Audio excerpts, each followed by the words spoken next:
Let's talk tariffs, those taxes on imports that quietly shape the price of everything from cheese to sneakers. You might not notice them at first, but they're working behind the scenes every time you shop, eat out, or even order something online from another country. Tariffs are like invisible hands, nudging prices up or down, and they can have a surprisingly big impact on your daily life.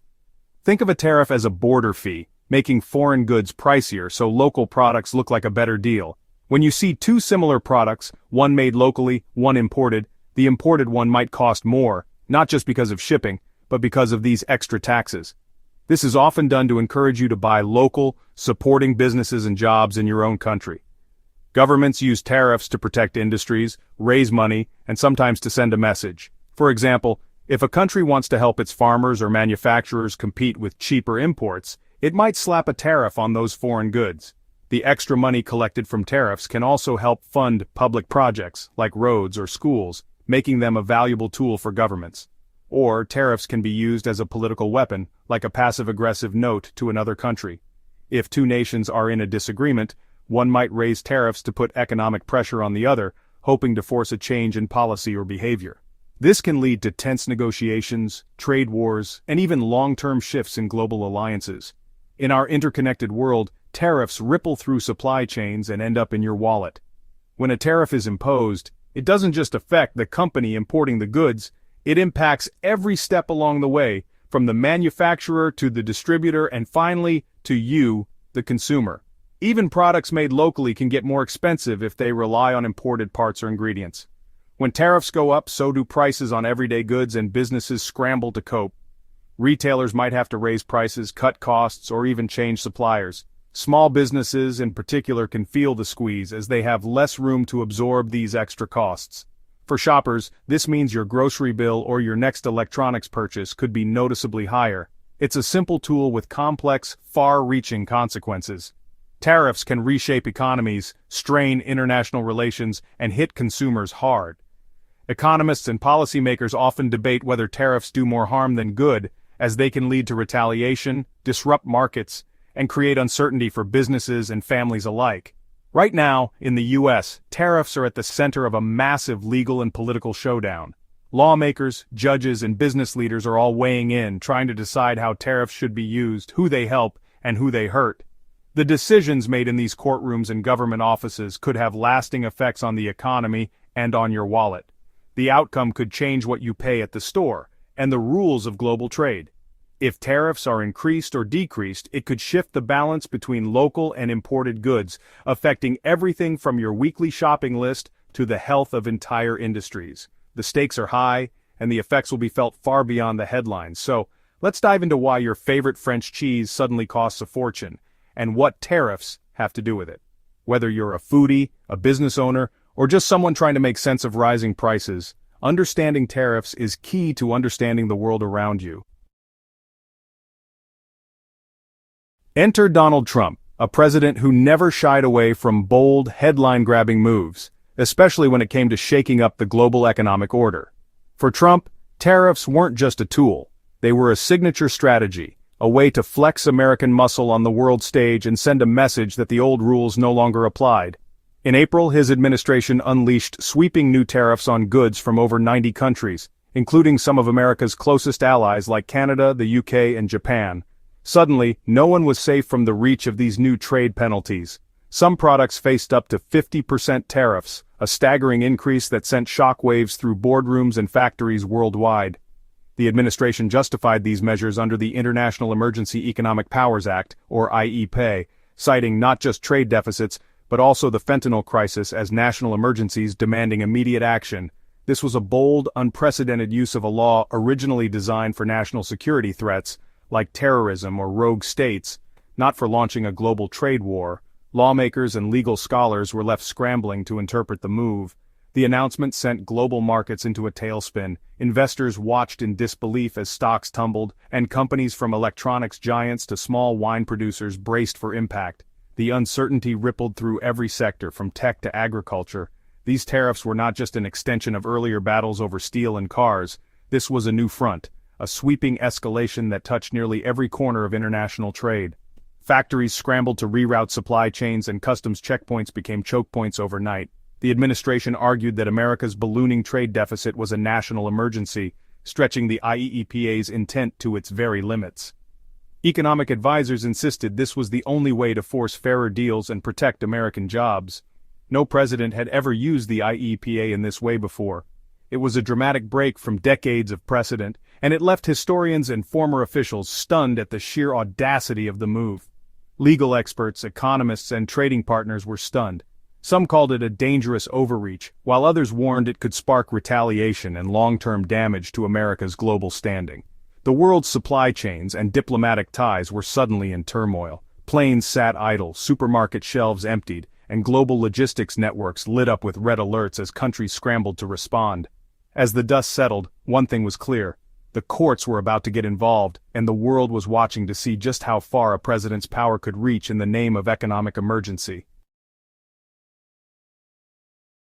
The new tariffs split the country instantly. Supporters led by the president say tariffs protect American jobs and force fairer trade deals. They promise a manufacturing revival and a stronger America. For many workers, it's a simple, appealing fix. Tax imports, save jobs. Opponents, businesses big and small, call the tariffs a self-inflicted wound, raising costs and hurting consumers. They argue the president overstepped, using emergency powers to bypass Congress's authority to tax. Groups like the Liberty Justice Center say this isn't just about economics, it's about the Constitution. The debate is now a battle over who really controls America's economic future, and it's heading straight for the courts.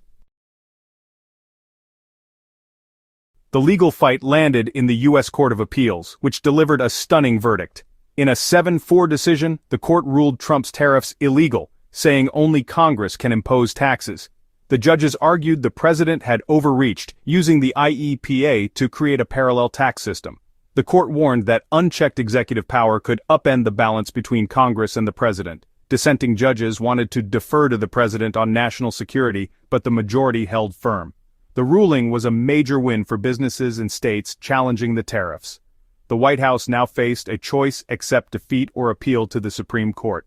The stakes had never been higher. The next move would decide the fate of the tariffs and presidential power. The Trump administration doubled down, filing an emergency appeal to the Supreme Court. Their argument, stripping the president's tariff power, would leave America exposed to economic threats. They claim global trade is national security and legal uncertainty weakens U.S. diplomacy. Trump warned that losing could destroy the country, hyperbole, but it shows the stakes. Challengers led by the Liberty Justice Center say the president broke the law and trampled Congress's taxing power. They point to real-world harm: businesses facing bankruptcy, jobs lost, and retaliatory tariffs hurting American brands. For them, this is about survival and the rule of law. The Supreme Court now holds the future of the tariffs and the Constitution in its hands. The legal battle has now reached its most critical stage, before the United States Supreme Court, the highest court in the land. All eyes are on Washington, D.C., as the nation waits to see how the justices will respond to this historic challenge. Both sides are urging the court to act quickly, knowing that the stakes are enormous and the consequences will ripple far beyond the courtroom. The pressure is intense, with activists, lawyers, and the media gathering outside, hoping for a swift resolution. The administration is pushing for a decision by November, aiming to resolve the uncertainty before the next election cycle heats up. They argue that a prompt ruling is essential for economic stability and national security. Even the challengers who oppose the tariffs agree that time is of the essence. They want clarity as soon as possible, recognizing that businesses and workers across the country are waiting for answers.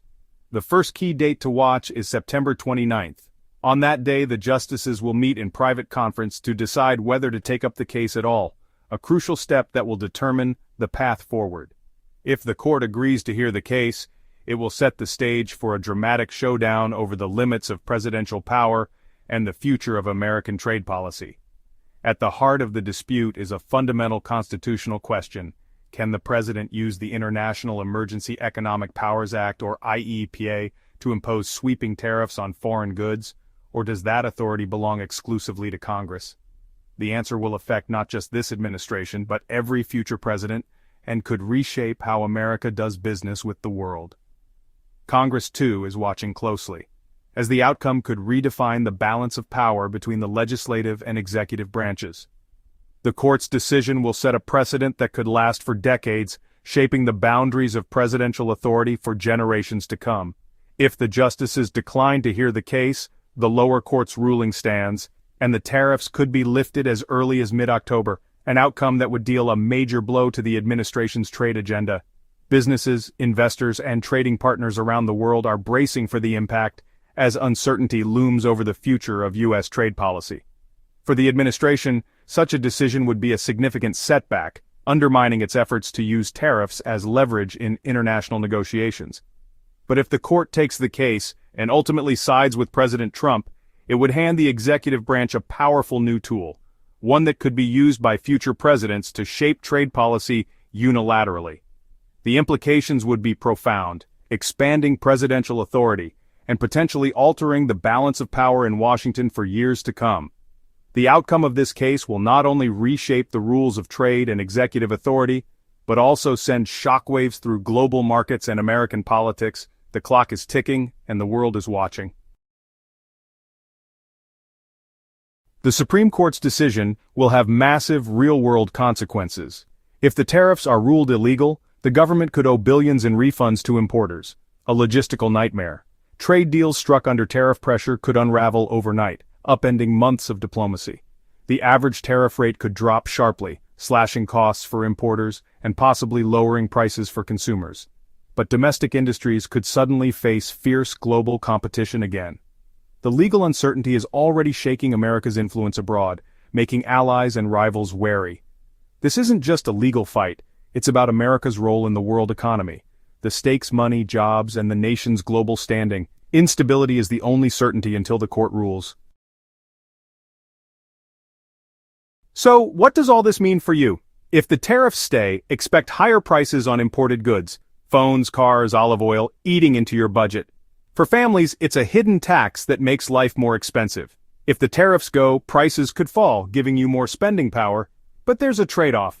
Cheaper imports might threaten American jobs and protected industries. The Supreme Court's decision will tip the scales, lower prices or more job protection. It's a real-world dilemma with no easy answer. Your wallet and your neighbor's job hang in the balance. The court's ruling will hit home, one way or another.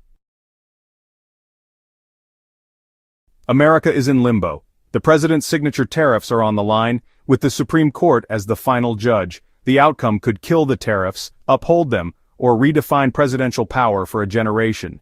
Businesses, investors, and governments are all waiting for the court's next move. The first big moment? Will the justices even take the case? If not, the tariffs could vanish in weeks. If yes, the nation braces for a historic legal showdown. This is about more than trade, it's a test of checks and balances. The court's answer will echo for years, shaping the price of goods and the power of the presidency. For now, all we can do is watch and wait.